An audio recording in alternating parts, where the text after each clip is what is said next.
My first documentary is very close to my heart. It told the story of my grandfather and how he died with Parkinson's. I dropped him off and told them what he'd been doing, and they said, oh, we'll look after him. But they didn't. They were awful. Because of his condition, they were supposed to feed him when he was able to eat, but they didn't. And in 6 months he lost nearly 4 stone. My grandfather died confused and alone. The care staff failed to tell my grandmother he was close to death. And I should have been there, but I didn't know. If only they'd called me that day to say that he was distraught, I would have gone to him, but they didn't. I could have comforted him. I was furious. How could these people, so entrusted with taking care of the most vulnerable, behave this way? I had to understand. And I learned it's a lot more complicated than it seems. In 2020, the UK was struck by the COVID-19 pandemic, pushing the NHS to its limits. The cost of living crisis followed quickly afterwards. In less than 2 years, the social care sector, the NHS and the care home market, was rife with death and financial ruin. It made me wonder, how do those working on the front lines of these industries manage? And what is being done to help combat the collapse?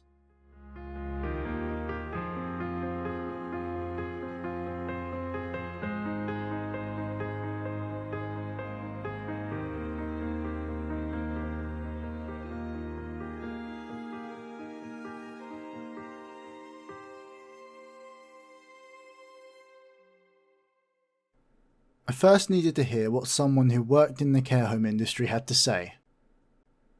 I wanted to understand why care home workers were losing passion for the job. For this, I reached out to Alicia, who would happily provide me with her side of the story. They say that care is always crying out for people, and it is. The amount of job offers that pop up on my emails from different companies, from different places, all offering different pay rates. They're always crying out for carers, but no one really wants to do care, because at times it is crap, it is long hours, people don't treat you very well. Some people do, some people don't. Just no one wants to do it. You don't feel rewarded for it, you just feel sometimes a bit like a servant. You do get to meet some nice people though, but everywhere wants carers and no one wants to do it, unfortunately. Alicia spends a considerable amount of her income on looking after her pet horse, whilst also having to care for herself and others. A few years ago, this was something she was able to balance. Then the cost of living crisis happened, which for Alicia and her horse created a whole new source of anxiety. Panicked. Everything's going up. I remember being able to buy his feed, both sacks, for under £30. Now I have to pay about £37. And he needs it, but it's also a bit like, so I have to kind of dial back on anything that I want, wonder if it's actually necessary, if I actually need it, because I've got to take care of him. Thanks to Alicia, I began to understand why some care workers would lose passion for the job. But I was still angry. But now it was aimed towards those in power. What is being done? Do they even know what's going on? You know the statistics, you know them just as well as I do. 400,000 children who are actually relying on food banks. 10% inflation, probably going up to 13%, the Bank of England says, next year. Whilst there was some awareness, I needed to know that there was action being taken so the neglect that my grandfather felt and the anxiety on care workers was being weakened. That's when I discovered Juliet Kilpin and Citizens UK. During the pandemic, care workers were, really applauded for the amazing work they did looking after the most vulnerable.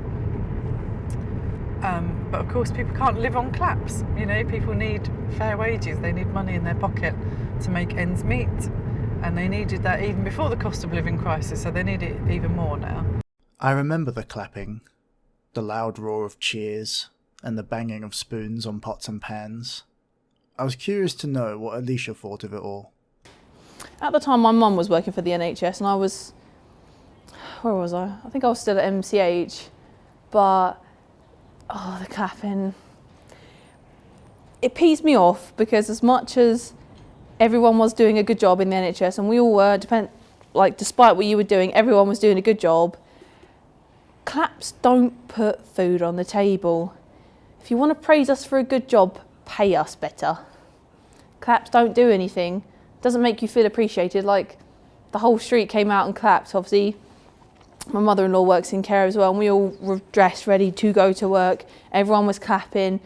It doesn't make me feel appreciated. It pissed me off. It's just like, you're all clapping. It's like, brilliant, thanks. I don't feel appreciated. It just makes me feel like a mug. So yeah, I was not a fan. So the question is, what is being done to make it better for people like Alicia, and to prevent what happened to my grandfather from happening again? And I found that Juliet and Citizens UK were looking to help with the Living Wage campaign.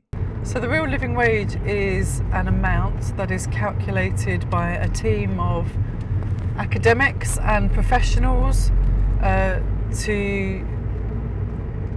Sorry, I'm going to say that again. So the real living wage is an amount that is calculated by professionals and academics, and it calculates how much is genuinely needed for people to be able to buy a basket full of standard things that people need. Not just things from the supermarket, but things like, you know, being able to afford to buy school uniform for your children, or, you know, extracurricular stuff for your children, all that kind of stuff. Just like basic needs, and it's calculated every year.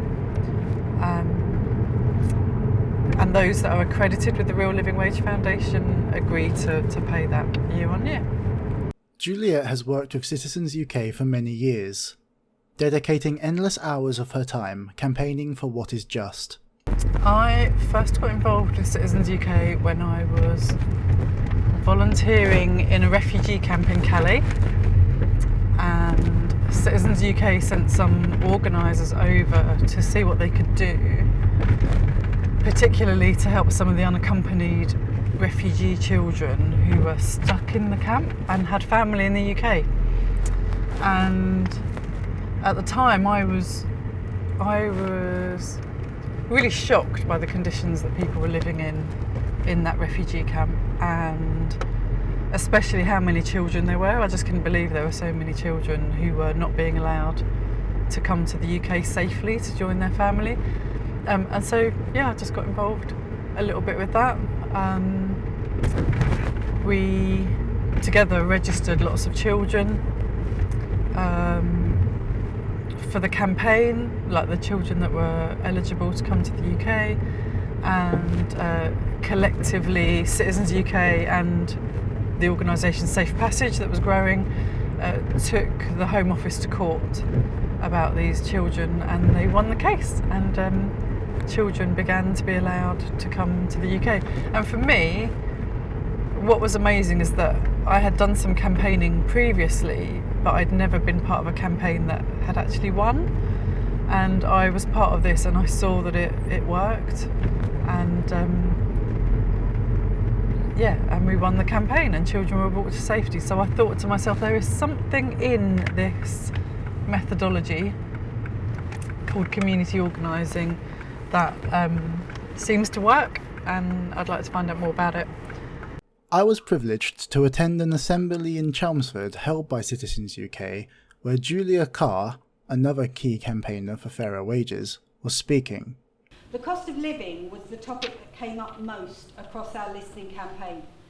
People shared stories of not being able to turn on their heating or use the cooker to make a hot meal for their children. We've heard from students who are skipping lectures to work so that they are able to heat their homes or turn the oven on. According to the Trussell Trust, the number of people using food banks has risen by 81% in 5 years. And last year, 1 in 5 of the people referred to their food banks were in work. This is not okay.